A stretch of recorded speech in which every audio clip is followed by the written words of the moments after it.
Voilà, Perek He Mishnah Yudzaïn nous enseigne les atouts du shalom et des vastes de la machloket. Et il y a des divergences qui font que même celui qui perd finalement sort grandi et a gagné. Dans certaines divergences des machlokot, il y en a un qui a gagné, l'autre qui perd. Alors, dans certaines machlokot, même celui qui a perdu, en réalité, il sort gagnant. On va voir pourquoi.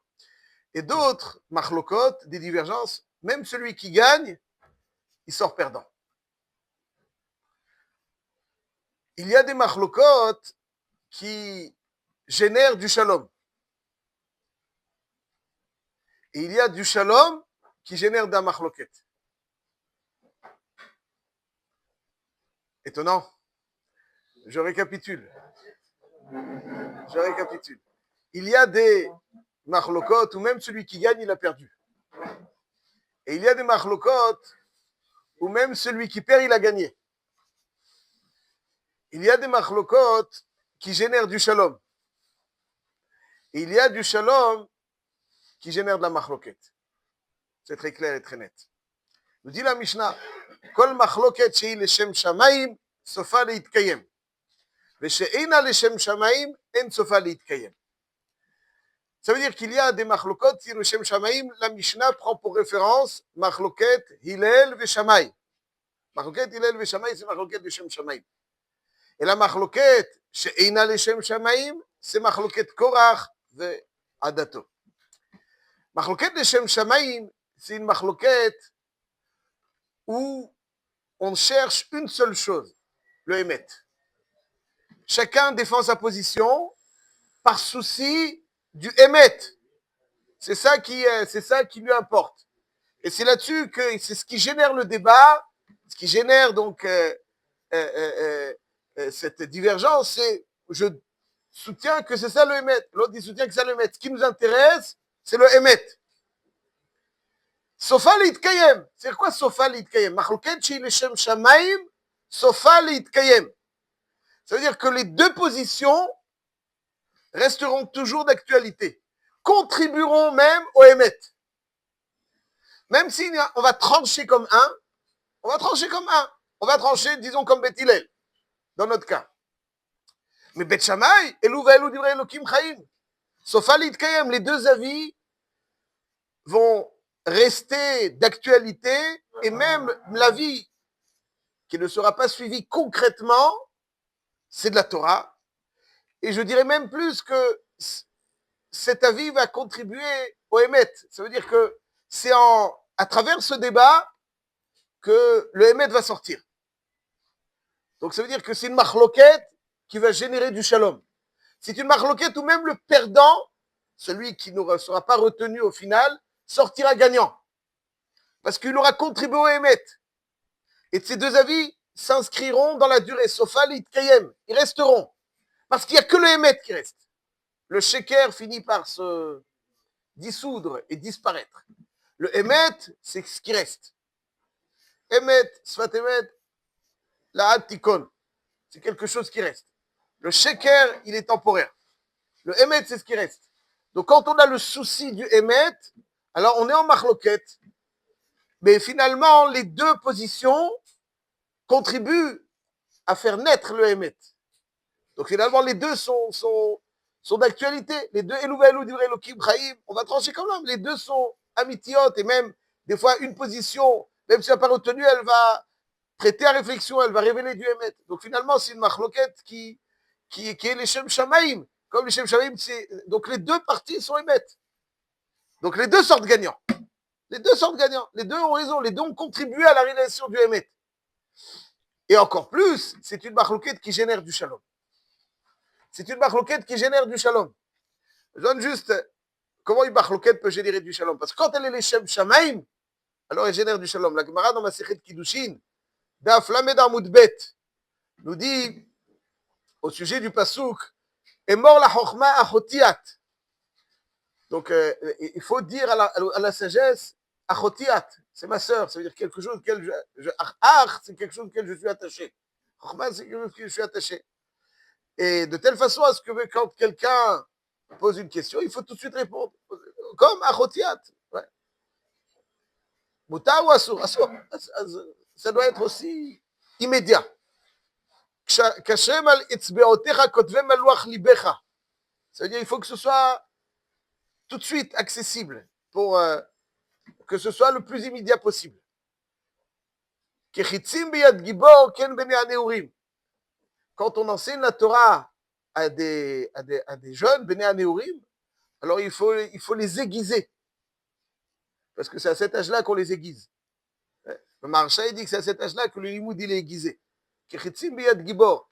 Comme les flèches d'un guerrier, comme ça, il faut aiguiser les qui sont très aiguisés. Les bnei aneurim, comme ça, ils doivent être aiguisés, etc., etc. Et il dit, quand tu vas les aiguiser, il y a marqué Ashrei hagever asher milet ashpato behem. Heureux l'homme qui va remplir son sac dans lequel il pose toutes ses flèches, de ses flèches aiguisées. Donc il a enseigné la Torah, il a aiguisé des bnei aneurim. Lo yevoshu, quand on a étudié la Torah jeune et qu'on est aiguisé, on ne sera jamais honteux qui est Dabrou et Toivim Bachar, puisqu'ils pourront tenir un débat et défendre une idée, et Toivim Bachar, avec les ennemis qui se trouvent derrière les portes. De quels ennemis on parle? Donc on pourra défendre une idée face aux ennemis. De quel ennemi on parle? Quelqu'un qui est aiguisé dans la Torah, il peut faire face à des ennemis. Ben oui, nous dit la Gemara. Amar Abchia Baraba, Afilu ha'av ubno, harav et talmido sheoskim batorah b'shar echad, naasim oivim ze et ze.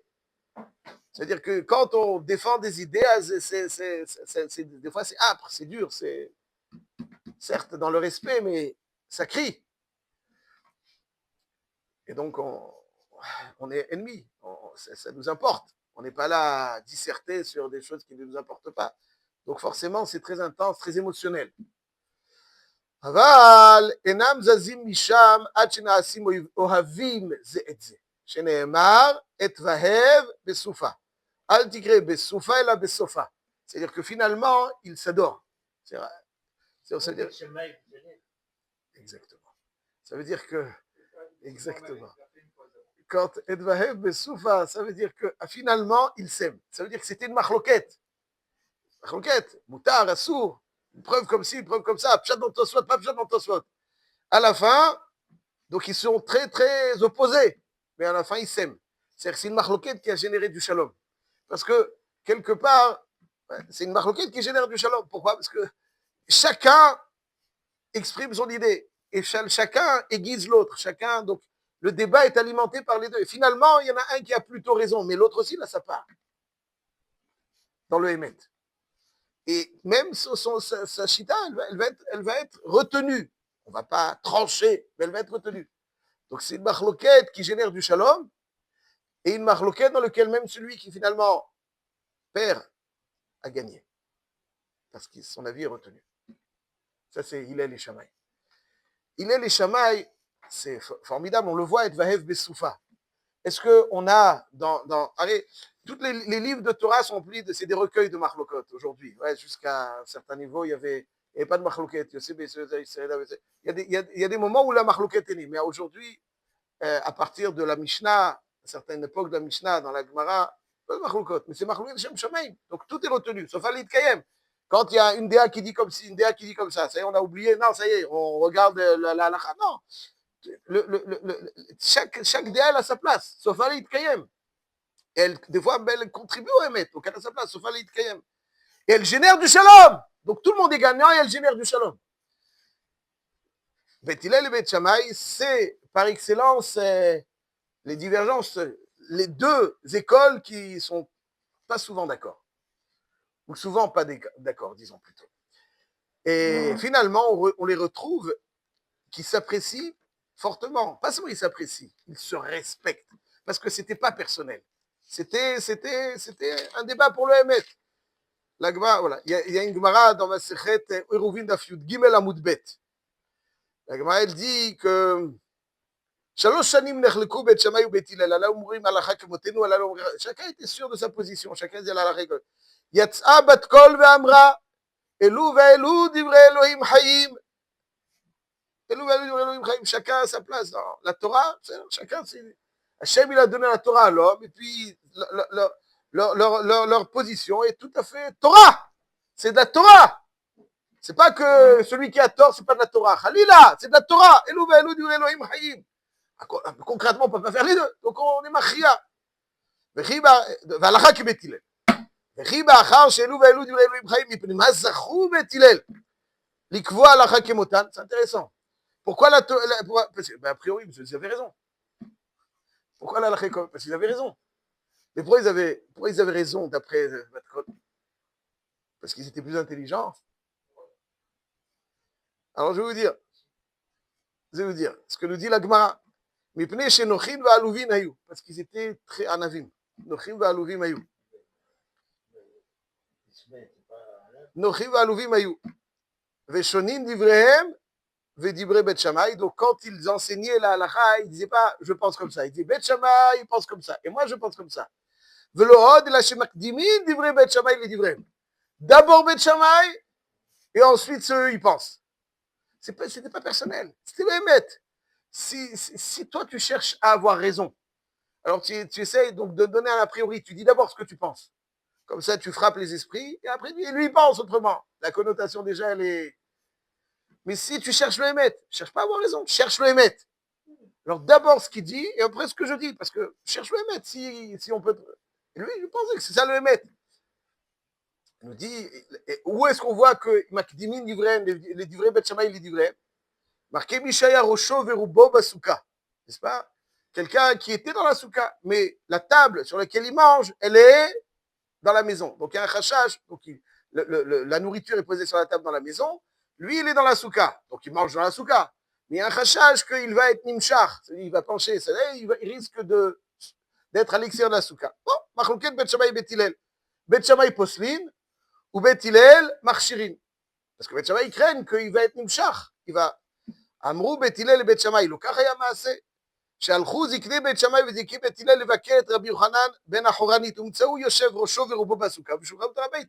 Il dit, הרי, on sait que, הלכו זקני בית שמאי וזקני בית הלל. Donc בית הלל, ils sont là en train de dire marchir, ils amènent une preuve. Il dit, voilà, que zikne bet Shammai et zikne bet Hillel, ils ne pouvaient pas d'abord dire, nous on appartient à une école, d'abord on donne le kavod à l'école à laquelle on appartient, Bet Hillel, et après Bet Shammai. Non, zikne bet Shammai, zikne bet Hillel, chez Rabbi Chanan Rouhanit, et puis ils mangeaient comme ça, Bet Shammai, ils leur rétorquent, mais ils lui ont dit, lo kiyamta mitzvot suka miyamecha. Al kol panim, et on voit qu'ils étaient makdimim. Donc ils étaient alouvim, c'est-à-dire qu'ils étaient... Cherchez pas à prendre le dessus sur l'autre. Cherchez pas à prendre le dessus. Cherche le mettre. Cherche pas à prendre le dessus sur l'autre. Dit la Gemara, et donc c'est pour ça qu'Hachem il a fixé la halacha comme Bet Hillel. L'elamedra, chez kol hamashpil atzmo, Akadosh Baruch Hu magbio. Vous avez des gens qui cherchent à tout prix à avoir l'autorité, à dominer. Kol mi she mashpil atzmo, Akadosh Baruch Hu magbio. וכל המגביה עצמו, הקדוש ברוך הוא משפילו. בית הלל, il mettait d'abord בית שמאי. השפילו את עצמם, הקדוש ברוך הוא הגביהם. וכל המגביה את עצמו, הקדוש ברוך הוא משפילו. כל המחזר על הגדולה, גדולה בורחת ממנו. Il y a des gens qui veulent à tout prix, la גדולה se sauve.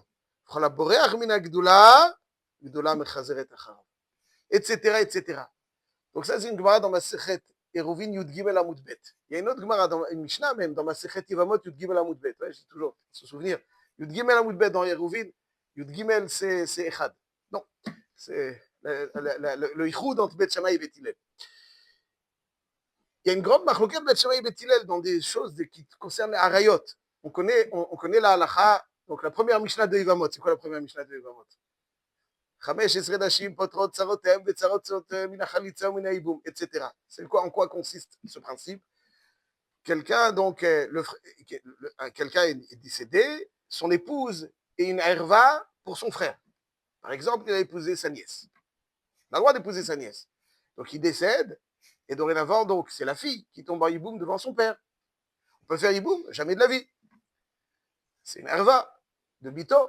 Et Shetar, c'est Doché, mais pas Bito. Bon, il avait une deuxième femme. À part Bito, il avait Rachel, qui n'a rien à voir. Alors, il meurt. Normalement, on peut faire Yiboum avec l'une des deux. OK? Bito, il ne peut pas faire. C'est sa fille. Mais l'autre, c'est une étrangère. Ben, il pourrait faire Yiboum avec elle. Elle est une étrangère. Il y a un problème. Contre-indication. Quelle contre-indication? Il peut faire Yiboum avec elle. Beth Hillel dit non. Quand c'est Tsarat Bito, pas tout. Donc il y a 15 types de harayot qui, même les tsarot, vont les exempter du hiboum. Il n'y a pas ni khalitza ni hiboum. Mina khalitza ou mina hiboum. Ok? Beth Shammai, quant à eux, ils disent non, elle peut faire hiboum avec la tsara. Elle doit faire hiboum avec la tsara. Donc le hiboum, c'est hiboum. D'après Beth Hillel, celui qui se marie avec la tsara de la herva, il a été ouvert sur carré de Shetach. Chez l'obim comme mitzvah. C'est sa belle-sœur. C'est une herva. C'est l'obim comme mitzvah. Beth Shammai dit c'est une mitzvah. C'est non négligeable. Ça veut dire que l'enfant qui va naître de cette union, d'après Beth Hillel, selon Beth Shammai, il va naître de cette union, selon Beth Hillel, c'est un mamzer. Et d'après Beth Shammai, il faut le faire.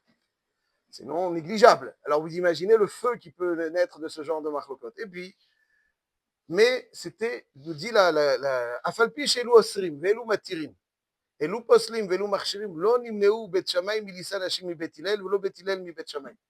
Ils se marient entre eux. Alors certes, les enfants de ces relations, non, parce que d'après eux, il est, aval, colpanim, mariés.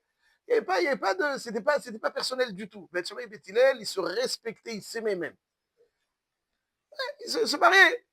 Khatouna, Khatan de Beth Hillel et la Kala de Beth Shammai, ou inversement. Alvaï qu'aujourd'hui, tout le monde sait ça, même s'il n'y a pas de marque, mais bon, c'est ça. Alors c'est vrai qu'il faut avoir des similitudes dans la mentalité, mais à col pas connaît similitude la mentalité. Pourquoi? Parce que c'est jamais ici, c'est jamais personnel. Ça, c'est à l'époque de la Mishnah. Jamais, c'est jamais personnel. Si c'est personnel, le Emet. Pourquoi ils étaient en Marloquet? Parce que le Emet, c'est le Emet. Marloquet chez les Shem Shamaim. Sauf à l'Itkayam. Aujourd'hui, on dit Bet Shamay Omrim ou Bet Hillel Omrim. Allah qui Bet Hillel. Aval Bet Shamay Omrim, Bet Hillel Omrim. À l'époque du Mashiach, Bet Shamay, c'est. Même journée. Et Bet Shammai aussi, c'est sûr, ils ont contribué à Bet Hillel. Je dis toujours qu'il y a eu, à un moment donné dans l'histoire, une divergence entre les chassidim et les mitnagdim. Okay, sans rentrer dans les détails, les chassidim et les mitnagdim, c'est les mitnagdim. Donc il y avait une opposition entre les chassidim et les mitnagdim.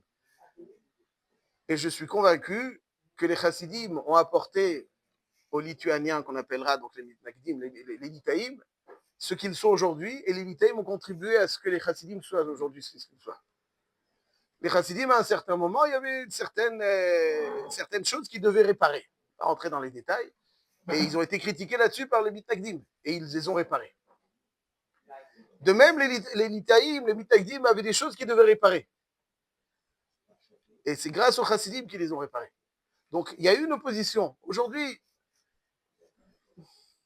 il y a des différences, mais tout le monde est quelque part chassid. Ouais, tous les nigunim et tous les kumzitzim et tous les. Ils vont chez le Rav pour recevoir une bracha, etc. Les litaïm, et ils boivent le harak et tout ce qu'il faut. C'est tout ça, c'est pas. Tout le monde est un peu chassid, un peu litaïm. Il y a quelque chose. Plus ça va, plus ils se côtoient et ils se rassemblent. C'est un sujet. C'est les Shem Shamaim. Shem Shamaim. J'allais lui penser à Avodat Hashem comme ça, Avodat Hashem comme ça. Sauf à l'Itkem, les deux ils sont là. Les deux ils se retiennent. Et chacun contribue à ce que l'autre est. Pas souvent l'Itkayem. Souvent l'Itkayem, c'est pas non. On évoque son idée. On évoque son idée. Mais encore plus, c'est pas on évoque son idée, mais souvent l'Itkayem, Abchatou, qu'il est là. Il est là. Je termine. Korach, Va'adato, ça c'est la marloquette Shena Leshem Shamaim. Donc ça veut dire que c'est du shalom. Dans la marloquette Leshem Shamaim, la marloquette génère du shalom. Vetvahev Besoufa. La marloquette Shelo Leshem Shamaim, le shalom génère de la marloquette. C'est quoi marloquette Korach Va'adato? C'est quoi Korach Va'adato? Korach, il s'est bagarré avec Moshe, il s'est pas bagarré avec Adato. Bet Shammai et Bet Hillel, c'est les deux côtés. Alors, je dis très rapidement. La jeune pachoute, c'est que Moshe, lui, il s'est bagarré avec personne. Et c'est Korach qui est venu se bagarrer, Moshe, il s'est bagarré avec personne. On va dire, Marroquette, oui. Aval, le Malbim dit quelque chose de nifla. Il dit qu'en réalité, si on observe les ta'anot de chacun, ils sont pas d'accord. Tous ceux qui sont réunis contre Moshe, ils sont pas d'accord. Korach, lui, voulait la Keouda Gdola. Il dit Amram, c'est le Bechor, Moshe. Ok, mais après, mon père, c'est Yitzhar. Amram, Yitzhar, Kehat et Uziel. Alors moi, où je suis où? Top, donc il voulait.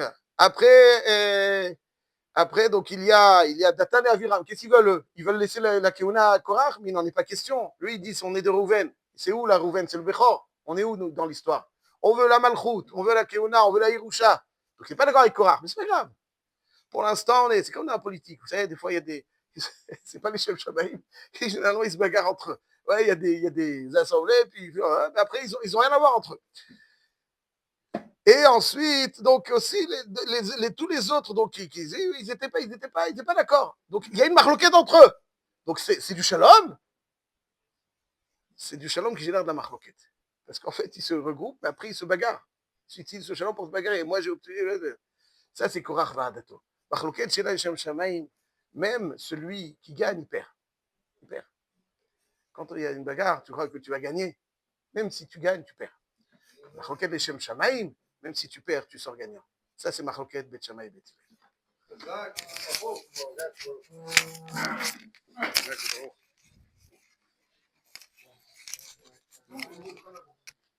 בוקר טוב, בנו. בוקר אור גיס. מה קרה?